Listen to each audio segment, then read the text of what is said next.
Senhor, meu amado, bem-vindo de volta à nossa escola bíblica diária e nós continuamos falando das festas judaicas. Hoje nós vamos falar do Sukkot. Então, pega a sua Bíblia, pega o seu caderno de estudos, ore ao Senhor, pede a Ele discernimento, entendimento, sabedoria, conhecimento, pede a Ele proteção para que nós possamos nos aprofundarmos nas suas festas. Sukkot vem da palavra sukkah, que quer dizer tenda. Em verdade, é uma tenda especial, é uma tenda feita de palha, é uma tenda feita de folhagem. Então, é uma tenda muito rústica, muito simples, né? Não é feita com um material durável, mas é um material bastante frágil.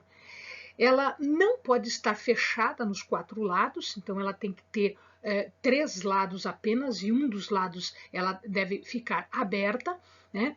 E as paredes não podem estar fixas, não podem estar pregadas no teto, de tal maneira que ela fique apenas aparentemente dividindo as coisas, separando as coisas. Deve ser necessário, deve ser possível ver o céu quando se está nesta tenda. Esta festa do Sukkot também é conhecida como festa dos tabernáculos ou das tendas, ou festa da colheita. Então, o que acontecia é que as pessoas iam até Jerusalém levando material para montar as suas tendas, os seus tabernáculos. E a cidade inteira ficava coalhada, ficava cheia de tendas. Não só a cidade, mas também toda a proximidade. O que significa esta festa? Na verdade, eles estão festejando, eles estão relembrando a providência divina, a misericórdia divina que os fez sobreviverem durante 40 anos no deserto. Eles viviam, em verdade, em tendas no deserto. Como não havia material durável e como eles estavam sempre andando à medida em que Deus determinava o andar e o afixar-se, as tendas eram feitas de material simples, materiais frágeis, como eu disse a vocês. Então significa dizer que durante 40 anos o povo sobreviveu a duras condições de vida, que eram as condições do deserto. E agora que eles já estavam numa terra que manava leite e mel, que tinha riqueza, que tinha prosperidade, eles estavam festejando que nos dias ruins Deus estivera com eles. Esta festa dura 8 dias e ela começa depois do Yom Kippur. Então a gente viu que vem o Rosh Hashanah, depois, 10 dias, vem o Yom Kippur. 5 dias depois, vem a festa de Sukkot.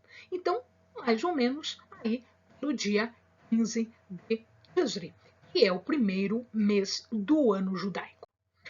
O ritual antigo determinava que um toque de trombetas deveria ser feita em Jerusalém. Então, isso já nos conta a história no tempo, inclusive, de Jesus. Nós temos Jesus participando destas festas e existe menção de Jesus participando desta festa especificamente.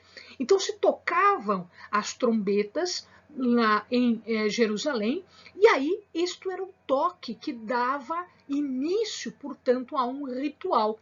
Os sacerdotes iam até um tanque, o tanque de Siloé, e eles enchiam vasilha de água e levavam esta vasilha de água para derramar no altar do templo, para fazer purificação e homenagens, glorificação a Deus.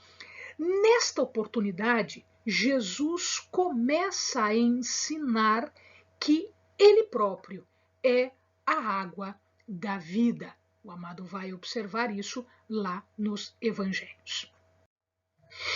Bom, como era feito esse ritual? Era um tabernáculo, na verdade, uma tenda. Tabernáculo e tenda é o mesmo significado. Então, dentro desta cabana, dentro desta tenda, deviam ter 4 plantas que eram significativas e representativas de Israel. São todas plantas que existem em Israel e existiam naquela época. Lulav, a primeira das plantas, era o ramo de palmeira. O que significava esse ramo de palmeira dentro da tenda?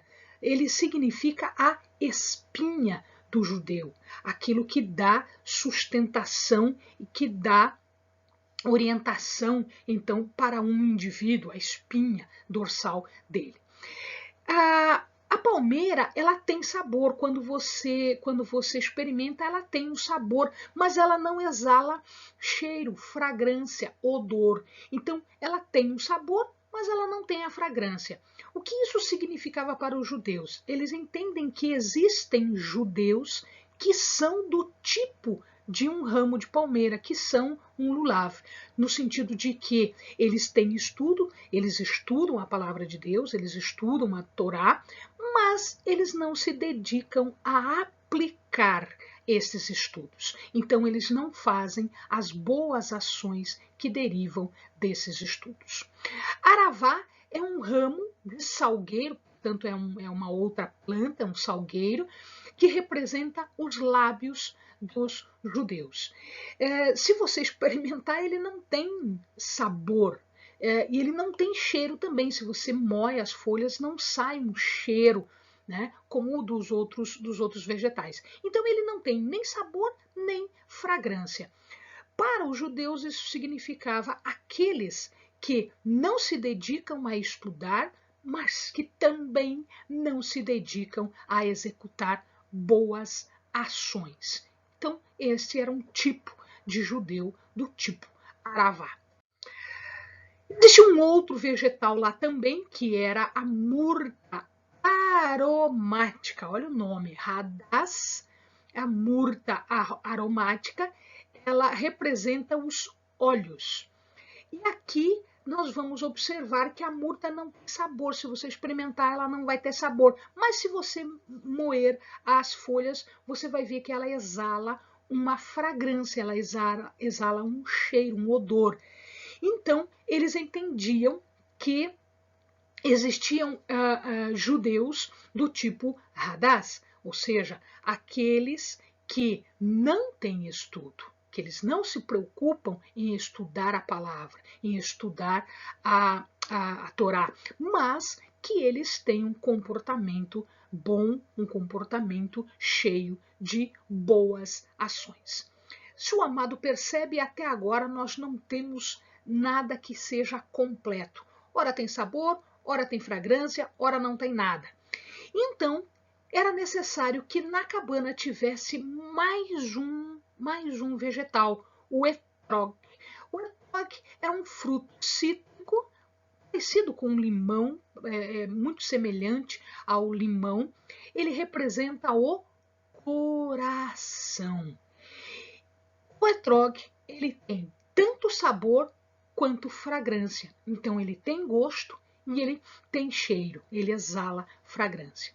Aqui nós vamos encontrar aqueles judeus que se preocupam em estudar, aqueles judeus que vão atrás da palavra e estudam o significado das coisas e que também no seu dia a dia fazem as boas ações. Então o povo tinha que ter estes 4 vegetais, tem que ter ainda hoje esses 4 vegetais dentro da cabana, representando todas estas realidades judaicas.